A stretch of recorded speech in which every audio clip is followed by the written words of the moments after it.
press the bell icon on the YouTube app and never miss an सभी को जय हिंद दोस्तों, आप सभी का हार्दिक स्वागत है जय हिंद रिएक्शंस पे। तो आज हम एक खास वीडियो देखने जा रहे हैं जिसमें आप देखेंगे पाकिस्तानी मूल के शाहीन अली जो कि अब अमेरिका में रहते हैं। और ख़ास बात यह है कि उन्होंने सनातन धर्म को अपना लिया है। जी हाँ, और उनके स्पेशल गेस्ट होंगी भारत की बेटी याना मीर जी कश्मीर से। तो ये वीडियो बहुत इंटरेस्टिंग होगी, इसे अंत तक देखें। अगर आप चैनल पर नए हैं तो चैनल को सब्सक्राइब कर दें ताकि आपको इसकी लेटेस्ट और इंटरेस्टिंग वीडियोस देखने को मिलती रहे।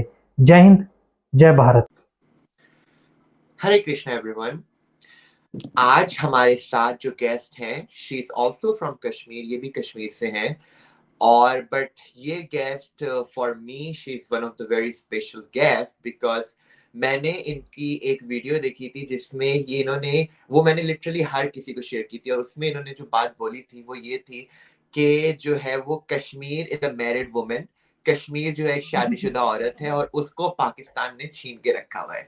अगर पाकिस्तान उसको छीन कर रखेगा तो जाहिर सी बात है इंडिया की तरफ से जवाब आएगा। मैं उस वीडियो के बाद इतना हंसा था, मैंने लिटरली हर जगह हर अपने फ्रेंड सर्कल में वीडियो भेज दी थी।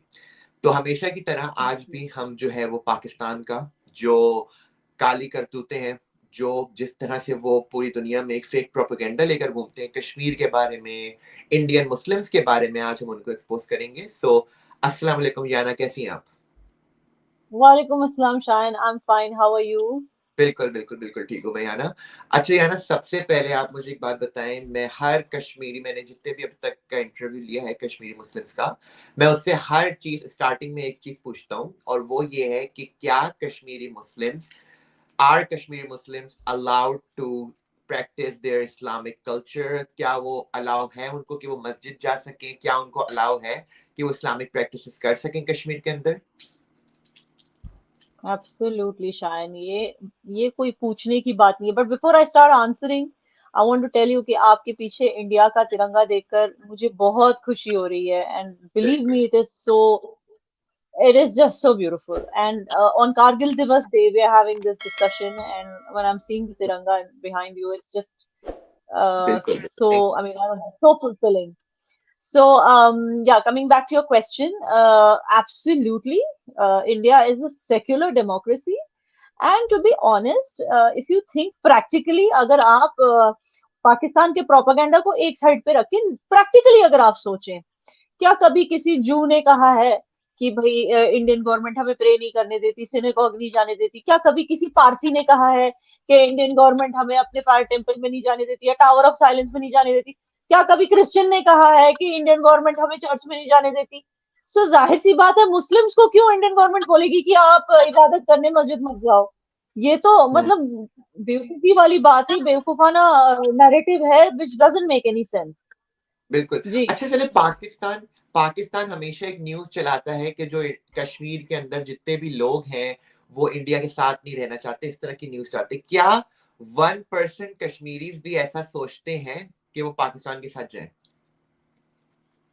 देखिए, ये चीज जो है एक जमाने में may B I can say सच थी, okay, but that is because कश्मीरियों को इस कदर आइसोलेट करके रखा गया था, except for a few of us जो बाहर जाकर पढ़ लिख के कमा कर आए हैं, भी you know studied abroad, I mean not studied outside Kashmir, worked outside Kashmir, and then come back to Kashmir, and then we have realised कि यार यहाँ के जो हमारे लोग हैं इनको कितना जो है आइसोलेट करके रखा है, इनको अवेयरनेस ही नहीं थी। इनको ऐसे मतलब बताया गया था कि Indian government is very very dangerous for you because you are in a Muslim majority state, you are safe. If you go to the rest of India you will see वहां पे जो है मुसलमानों के साथ जुल्म किए जा रहे हैं। एंड हम जो है as Kashmiris we are more secure with Pakistan because it's a Muslim country. So this kind of a mindset this kind of you can say brainwashing was done, especially to rural Kashmiris, okay, by way of press, media, and you know, even जो खुतबे होते हैं नमाजों के बाद, तब भी इस तरह की बातें की जाती थी, which is unfortunate because खुतबे में एक्चुअली क्या डिस्कस किया जाना चाहिए कि मतलब लोकली अगर जो लोग जो वहां नमाज पढ़ने आते हैं उनके घरों में अगर कोई problems, if there are any social problems, how the community can get together and help them resolve it, that should be in a खुतबा। बट यहाँ पे खुतबों में यही बातें होती थी, गवर्नमेंट ऑफ इंडिया को गाली देना हमेशा, हिंदुस्तान को गाली देना हमेशा, यही चीजें होती थी। तो अब जो है इस कदर लोगों को एलियनेट करके रखा गया था. So that is why जो है they used to feel कि it is safer to be with Pakistan. But then आप देखिए अल्लाह का अजाब है ना, जब you know like when Allah decides to punish someone, Allah doesn't care वो हिंदू है या मुस्लिम, because बनाए सब अल्लाह नहीं है. सबको जब लाल रंग का खून दिया है, that just means that Allah sees all his creations as one. He does not prefer one creation over the other. So जब ये बहुत ज्यादा होने लगा, इस तरह का झूठ, इस तरह का झूठा नैरेटिव, तो अल्लाह का अजाब देखिए एक साथ तीन चीजें हो गई. आई विल नॉट से कि आर्टिकल 370 के हटने की वजह से लोगों के यहाँ माइंड चेंज हो गए. नो, एक्चुअली अल्लाह का अजाब गिरा यहाँ पर और तीन चीजें एक साथ हो गई. वो है यासीन मलिक जेल चला गया, आसिया अंद्राबी जेल चली गई, एंड गिलानी साहब बहुत बीमार हो गए, बहुत ज्यादा. मतलब literally he reached his death bed and he was on his death bed for 2 or 3 years before he actually passed away. ये तीनों चीजें जब एक साथ हो गई तो पाकिस्तान के नारे यहाँ लगाने वाला, पाकिस्तान के नाम पे ब्रेन वॉश करने वाला कोई नहीं बचा. So eventually what happened was then Kashmiris started seeing things around them. Yes, उनके साथ थोड़ी ज्यादती, मतलब हमारे साथ थोड़ी ज्यादती की गई, ठीक है ना. It was made to look like you know like a strict iron fist बोलते हैं ना, जैसे इंटरनेट हमारा शट डाउन किया गया, बहुत सारी चीजें ऐसी की गई. सेक्शन 144 लगाया गया जब आर्टिकल 370 हटा, ये सब चीजें की गई हमारे साथ. जो पॉलिटिकल, मैं नहीं कहूंगी लीडर्स, मैं कहूंगी जो पॉलिटिकली लॉ एंड ऑर्डर को खराब करने की वो रखते थे, मतलब व्हाट यू से लाइक इंक्लिनेशन रखते थे, उनको डिटेन किया गया, ठीक है ना, सिक्योरिटी इश्यूज के नाम पे. ये सब हमारे साथ किया गया and we were shocked at first. We were like what's this going on with us. But then eventually we started seeing, as धीरे धीरे हमारी सारी राइट्स हमें रिस्टोर की जाने लगी, then we started seeing the kind of schemes that the government of India is bringing up for us. We started seeing कि सचमुच 370 का जो है उसका हमसे कोई लेना देना नहीं था. We did not have anything to gain from it or to lose from it. And then धीरे धीरे we realized that we were just being brainwashed into a conflict zone, and we were not able to get out of it. And other people were benefiting from it. We saw that people like Gilani are, you know, making regular Kashmiris go and pick up guns while they themselves are sending their children to expensive places to study abroad and even within mainland India. So जब ये हमको ये सारी चीजें दिखने लगी, so it was kind of like it all fell into place just like Allah willed it, and alhamdulillah everything went well. And today you will not find anyone even being stupid enough to say कि I want to be part of Pakistan. Reason being कि अब awareness आ गई है, जो awareness इनको पहले आनी थी. फॉर एग्जाम्पल पाकिस्तान में जिस तरह की गुर्बत चल रही है, जिस तरह की गरीबी है, जिस तरह के फ्लड्स हो रहे हैं, फ्लड मैनेजमेंट, अर्थक्वेक मैनेजमेंट के लिए गवर्नमेंट के पास कुछ नहीं है, जिस तरह की महंगाई हो गई है, जिस तरह की वुमेन्स प्रोटेक्शन में तो they are number 3rd worst country in women's protection. 164 out of 167 countries. So you can imagine how bad they are. Passport index, passport ranking in the 4th worst in the world. So now Kashmiris are aware of the truth, unlike before. So now they will, of course, they don't want to be part of. When I say they, why am I saying they again and again? Because mostly it's propaganda. Say rural section was affected more than the urban section like us. So now even they are so aware that they don't want to be, they never say that they want to be part of Pakistan. और ये मैंने अपने खुद के blogs में कई बार दिखाया है कि रूरल पीपल आर सेइंग नहीं हम इंडिया में खुश हैं जी. बिल्कुल. अच्छा, ये बात आपने ना बहुत अच्छी बोली, अल्लाह के अजाब वाली. मैं भी हमेशा ही बोलता हूँ, पाकिस्तान हमेशा बोलते हैं हमारे अंदर इस्लाम है, हमारे अंदर इस्लाम है. तो भाई जितनी सजा पाकिस्तान को इस वक्त मिल चुकी है ना, जितनी अल्लाह ताला ने इनको सजा दिया, आई थिंक किसी और कंट्री को नहीं दी होगी. ये लोग हर वक्त बोलते हैं ना इस्लाम तो सिर्फ पाकिस्तान के अंदर ही, ये लोग ये क्लेम करते हैं, ये लोग बैठकर. इनके ऊपर जितना अजाब आया है, ये इनकी खुद की हरकत, इसको आप अजाब बोल लें या कर्मा बोल लें, ये इनकी अपनी हरकतों की वजह से आया है.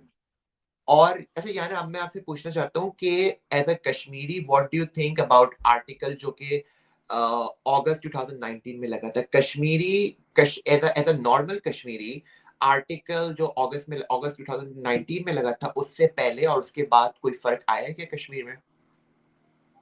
फर्क देखिए, मैं ऑनेस्टली बोलूंगी, जिस तरह की फर्क की बात की थी उस तरह से नहीं आया, बट कुछ चीजों में आया है. जैसे सिक्योरिटी के जब आप बात करते हैं, there is a big difference.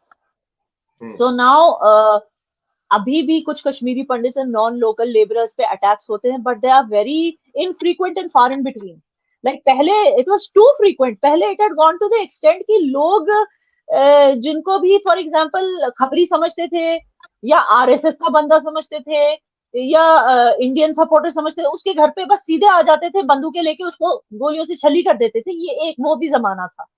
आज वो पॉसिबल नहीं है. दे कांट दे आज ये हो गया है कि हर कश्मीरी एक तरह से आप बोलो खबरी बन चुका है.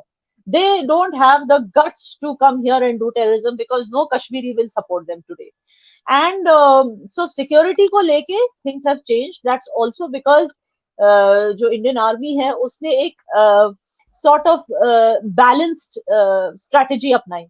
So compassion calls बहुत किए. ये नहीं कि सीधा जाके घर को उड़ा दिया जहाँ पे militant छुपा है. Compassion calls.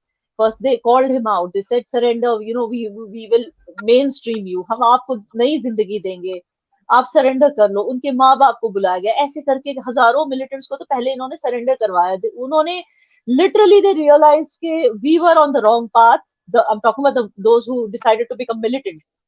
So ये जो militants हैं इनको अब समझ में आई बात कि हमें गलत बताया गया, गलत सिखाया गया. एंड इंडियन आर्मी तो हमसे प्यार करती है, ये हमें मारने के लिए यहाँ नहीं है. इंडियन गवर्नमेंट हमारी अपनी गवर्नमेंट है. Suddenly because of that compassion strategy that has changed.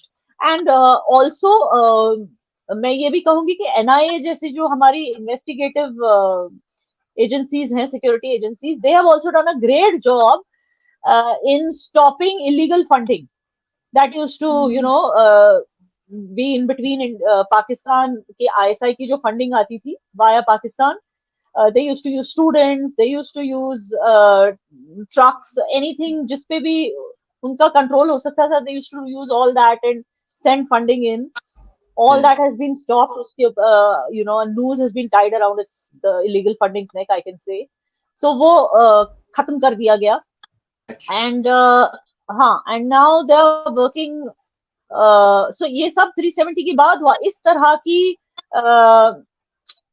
Fateh for the security agencies ये 370 के बाद हुआ. So and such a tight noose around illegal funding ये भी 370 के बाद हुआ. And corruption to a large extent has stopped. Because now everything is transparent. Now every department has to say कि जो funding उनको आई है सेंटर की तरफ से उसका उन्होंने क्या किया. जब 370 होता था तो उनपे ये ट्रांसपेरेंसी की, उनपे अकाउंटेबिलिटी नहीं थी. They didn't need to show what they're doing with the funds, but now everything needs to be shown out in the public. So again, that is helpful for the public क्योंकि corruption खत्म हुआ है. A lot of things, yeah, and there are many startups now. So पहले you see हमारे youth को इस तरह खराब कर दिया गया था. Per day 500 rupees दे के stone pelting करवाते थे. So they didn't want to do anything, anything else क्योंकि इसी में पैसा बन रहा था. अब जो है now that youth which wants to show their talent to the world, which wants to contribute to the world, contribute to nation building, they are getting a chance क्योंकि इतनी schemes आई हैं. Now they want to take advantage of those schemes. They want to subsidize loans. They want to become entrepreneurs. अब ये सब शुरू हो गया. So we have a lot of startups coming up, lot of entrepreneurs budding. ये कुछ अच्छी चीजें हैं. ठीक है. स्मार्ट सिटी हो गया, G20 हो गया, Kashmir on the world map. Tourism has improved a lot. Like unprecedented number of tourist came last year also. उससे पहले भी जितने कभी वैली में नहीं आए थे बिकॉज पीपल डरते थे ना सिक्योरिटी सिचुएशन को लेके. लेकिन अभी the confidence that tourist have got is on another level. Now they come like very confidently आते हैं, घूम फिर के जाते हैं. So tourism has taken upgrade you can say. तो दोस्तों आशा करता हूँ कि वीडियो को आपने अंत तक देखा होगा और वीडियो आपको बहुत पसंद आई होगी और आपने देखा कि कैसे शाहीन अली के सवालों का बड़ी बेबाकी से जवाब दिया याना मीर जी ने. तो आशा करता हूँ कि याना मीर जी के जवाब और ये पूरा डिस्कशन आपको बहुत पसंद आया होगा और इसमें आपको बहुत सारी जानकारी मिली होगी. अगर ये वीडियो आपको पसंद आई है तो इसे लाइक और शेयर ज़रूर कर दें और एक बार फिर चैनल पर नए हैं तो चैनल को सब्सक्राइब कर दें. और जो भी आपके इस पूरी वीडियो के बारे में विचार हैं आप अपने विचार हमें कमेंट सेक्शन में लिखकर ज़रूर बताएं. हमें आपके कमेंट्स का इंतजार रहेगा. तो चलिए फिर मिलेंगे ऐसी किसी इंपॉर्टेंट और इंटरेस्टिंग वीडियो में. तब तक आप लोग अपना ध्यान रखिए. जय हिंद, जय भारत.